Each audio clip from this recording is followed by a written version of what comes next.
ما شاء الله كنو عروسة طالياني خينيا بيارا كغاري راوچو جرا من ويبسا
balis bo akan balis aja pak murah itu kan bo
wow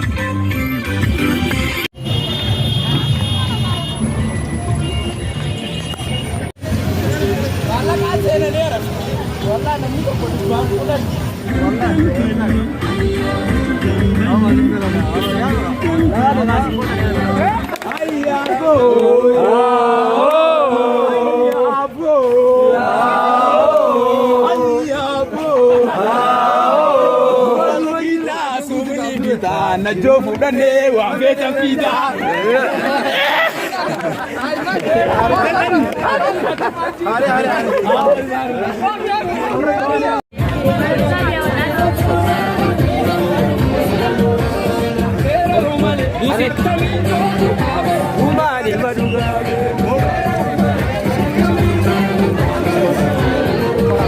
Wow, talian.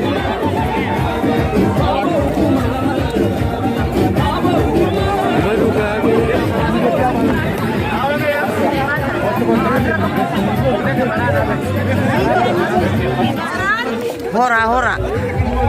udah terus balik sekarang udah bama langsung tuh ini belo na tuh udah terus oleh kasih naik lagani sih gara-gara itu bakatan ada apa sih bisa kayak tuh bona romo baida wadu baida wadu baida wadu baida wadu baida wadu kisah kaya bona romo baida wadu kana waladina zambana arus waladina arus ho beneta to beneta arus ho beneta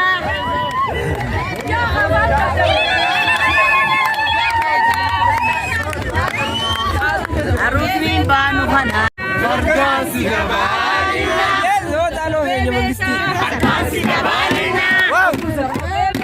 farkasi gabalina farkasi gabalina yo gabalina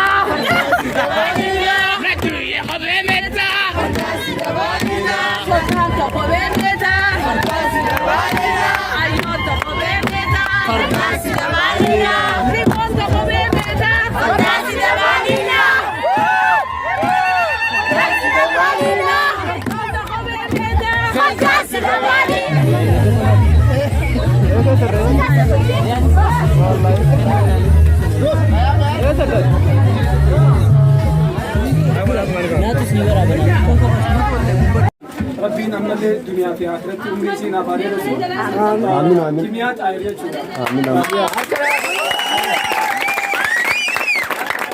مكافات يا بوئي شودا يفرد تكاد الأبين جاي أمتا كودا من كرسي أنقام بكفن جو فنجلا هنا فين أبا منايسي أبا مصابي وكان أحمد يوسف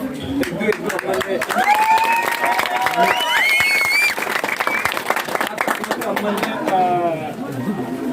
ummaye hada kenya chuda guddo hada warra kenya chuda Asia Khalil umri isi amalle galate isi akan kide chuda family kenya kaisa ye chuda isinis akasma faiza wa kan hunda saganta akka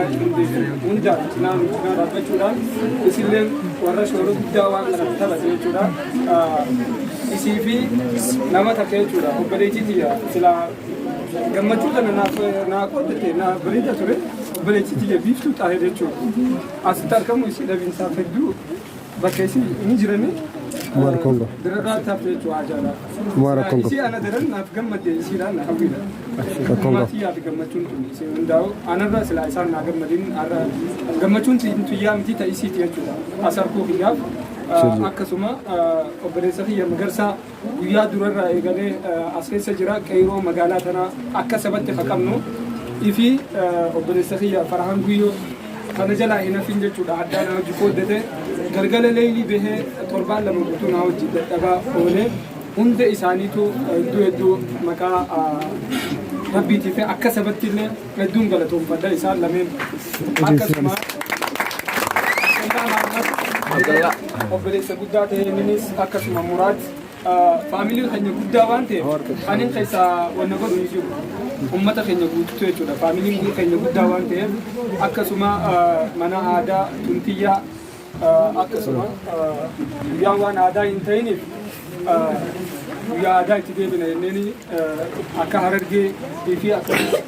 karaa keenya karaa Wallaggaa huccuu nu jabeessanii nuuf qopheessan qaamaanis dalagaa dhiisanii nu keessatti harkan tuntiyyaa bakka hundatti akka sabatti warra nu cinaa dhaabbatu jiru.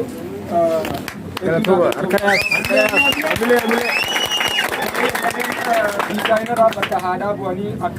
akka dhiiratti dalagan gannoo Abdullaahi fi firii hedduu naa galatoomfadha. Akkasuma miizota kiyya ni beekanii hoogganaa kiyyaasi har'a ammoo anaafis waa hunda kiyya geetuu namni hin beekne hin jiru. Hedduu namaan jaaladhu akka abbatti nugursaa qiyyaas jechuudha geetuu akkasuma kadiiris kuntiqqaa qiyyaa falmataa xaahirii ramadaan akkasuma ibsaa jaamiin dheeraadha hundi isaaniitu asiinis miizota silaa miizeetu ibsa hunda isaaniitu hedduun galatoomfadhaani macharrashatti ammoo maayii hedduun dhumarratti naa galatoomfatan soolis viidiyoo amata 5 naa hojii jira mucaan kun ispoortiidhaanis akka afran qalloo bakka hunda hawaasa hanqaan deemu hunda arraas ameerikallee taatu waan akka sirraa hin barbaadu jee mucaan kun diradhaa irraa ka'ee dalagaa dhiisee as naa hojii jira hedduu sool istiidiyoo naa galatoomfata.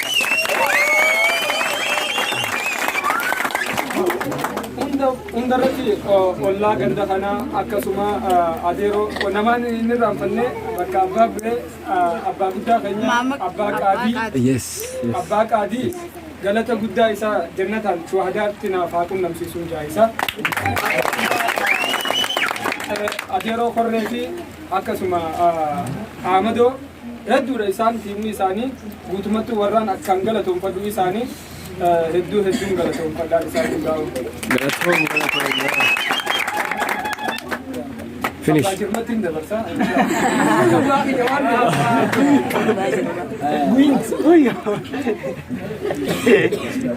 Jechuun yeroon deemaa waan jirtu jecha lafni jirus lafa ni beekan namni makiinaan argatu nama karaa dheeraa jiru nama hedduun akkasitti argama waan ta'eef karaa itti aanutti sagantaa itti aanutti achi dabarra.